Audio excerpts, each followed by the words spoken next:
আমার এই পোশাক বাংলাদেশের কোনো ইঞ্জিনিয়ার তৈরি করতে পারে না, এগুলো সব ইউএসের তৈরি, যা তোমরা গরিবরা বুঝবা না। ডিসক্লেমার, এই ভিডিওটি শুধু বিনোদনের জন্য বানানো হয়েছে, অতএব কেউ সিরিয়াসলি নেবেন না, আর বাচ্চারা অবশ্যই এই ভিডিও থেকে দূরে থাকবে। জেবিএস ফানি টিভি 1 এর পক্ষ থেকে আপনাদের সবাইকে জানাই সুস্বাগতম। আর বাংলাদেশের সবচেয়ে সেরা সুদর্শন পুরুষের অ্যাওয়ার্ড দেওয়ার জন্য আজকে এই বিশাল আয়োজন করেছে জেবিএস ফানি টিভি 1। তো আপনারা চোখ রাখুন, দেখতে থাকুন। আমাদের মঞ্চ কাভারের জন্য এই মুহূর্তে আমাদের মঞ্চে আসতেছে মিস্টার ডেভেলপ খান। আর মিস্টার ডেভেলপ খানকে আমি কারোবার করে অনুরোধ করব মঞ্চে আসার জন্য। মিস্টার ডেভেলপ খান, মঞ্চে চলে আসুন।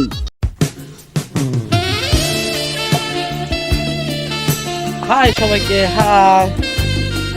আমাদের মাঝে উপস্থিত হয়ে গেছে বাংলাদেশের সবচেয়ে সুদর্শন পুরুষ মিস্টার ডেভেলপ খান।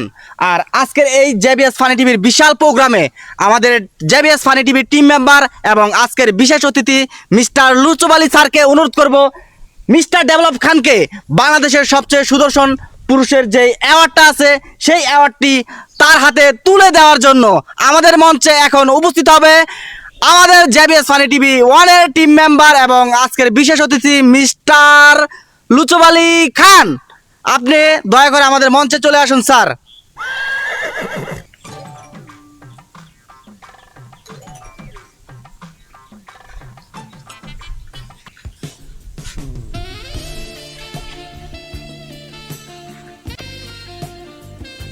ধন্যবাদ লুচুব আলী স্যারকে এবং বাংলাদেশের সবচেয়ে সুদর্শন পুরুষ মিস্টার ডেভেলপ খানকে। তো আপনাদেরকে এখন অনুরোধ করব আপনাদের আসনগুলো গ্রহণ করার জন্য। আমাদের বাকি মেহমানগুলো এখন বক্তব্য রাখবেন। ঠিক আছে, ধন্যবাদ। তো আপনারা দেখলেন বাংলাদেশের সবচেয়ে সুদর্শন পুরুষের অ্যাওয়ার্ডটা দিল জেবিএস ফানি টিভি 1। তো সাথে থাকুন, আরো অনেক কিছু রয়েছে, সেগুলো দেখতে থাকুন। ধন্যবাদ সবাইকে। হ্যাঁ, শুনুন, আমাকে যেতে দিন একটু প্লিজ। দাঁড়ান প্লিজ, একটু দাঁড়ান।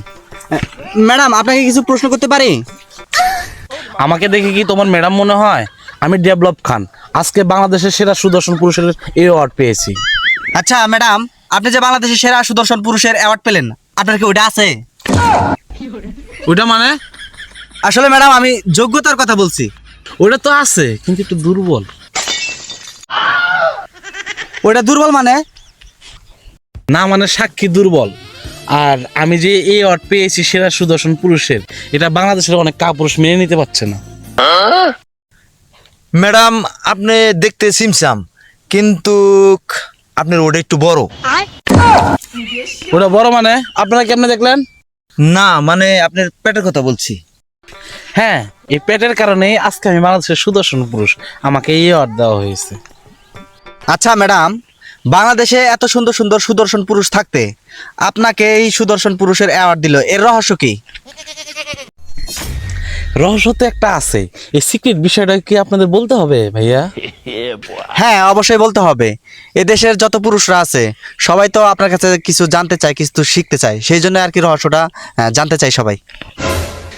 মানে হচ্ছে গিয়ে কালকে আমাদের লুচুব আলী স্যার আসতে বলেছিল, এসেছিলাম এবং এক রাত ওখানে থেকেছি, যার কারণে আমাকে সেরা সুদর্শন পুরুষের এই অ্যাওয়ার্ডটা দেওয়া হয়েছে।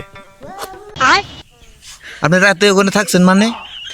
না মানে ভাইয়া হচ্ছে গিয়ে কিছু পেতে হলে তো কিছু দিতে হয়, কারণ গিভ অ্যান্ড টেক। কিছু দিতে হয় মানে? কি দিয়েছেন? আরে ভাইয়া, বিষয়টা বুঝতে পারলেন না? আমাদের লুচুব আলী স্যারকে আমার রূপের রহস্য সব দিয়ে দিয়েছি। সবই ঠিক আছে, আপনার পোশাকের রহস্যটা একটু বলেন। বাংলাদেশের পুরুষরা তো আপনার মতো হতে চায়। আমার এই পোশাক বাংলাদেশের কোনো ইঞ্জিনিয়ার তৈরি করতে পারে না, এগুলো সব ইউএসের তৈরি, যা তোমরা গরিবরা বুঝবা না। দেখছো ঘড়িটা? এই ঘড়িটা রোলেক্সের। চা ফুকিররা। দেখছেন জেবিএস ফানি টিভি 1 এর আপনারা যে সব সম্মানিত দর্শকরা আজকের যে আমাদের অ্যাওয়ার্ড পুরস্কার অনুষ্ঠানটি দেখলেন, দেখেন এই যে এর মতো লোককে যদি আপনাদের বাংলাদেশের সুদর্শন পুরুষের অ্যাওয়ার্ড দেওয়া হয়, তাহলে বাকি যেই সব পুরুষরা আছে বাংলাদেশে তাদের তো কচু গাছের সাথে ফাঁসি নেওয়া দরকার। আপনাদের মতামত অবশ্যই কমেন্ট করে জানাবেন। আর অবশ্যই জেবিএস ফানি টিভি 1 ফেসবুক পেজটি ফলো দিয়ে রাখবেন। আর ইউটিউব দেখলে অবশ্যই সাবস্ক্রাইব করে রাখবেন। ধন্যবাদ সবাইকে।